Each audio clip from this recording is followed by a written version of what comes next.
Welcome to the Banker Lamp. Please enjoy the video. In this video, I will compare the Acura RDX versus the BMW X3.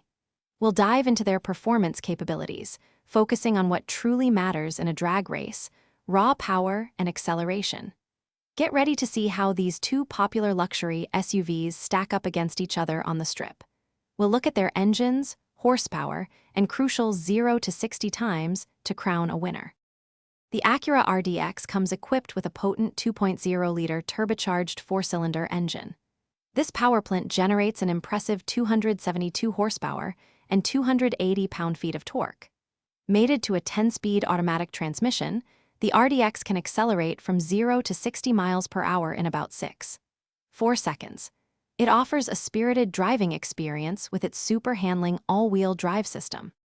Moving to the BMW X3 xDrive 30, it also utilizes a 2.0-liter turbocharged four-cylinder engine. This engine provides 255 horsepower and a robust 295 pound-feet of torque. Paired with an 8-speed automatic transmission, the X3 achieves a quicker 0 to 60 miles per hour time of around 6.0 seconds. Its xDrive all-wheel drive system ensures excellent traction. So, which luxury SUV takes the win in a drag race?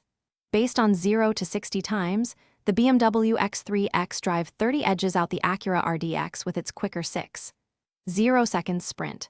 While the RDX boasts more horsepower, the X3's torque delivery and transmission tuning give it the slight advantage off the line. Both are fantastic vehicles, but for pure acceleration, the BMW X3 is the victor. Don't forget to check the description for a link to those leak-proof, meal prep containers and other great deals. Thanks for watching. If this was helpful, leave a like and consider subscribing. See you next time.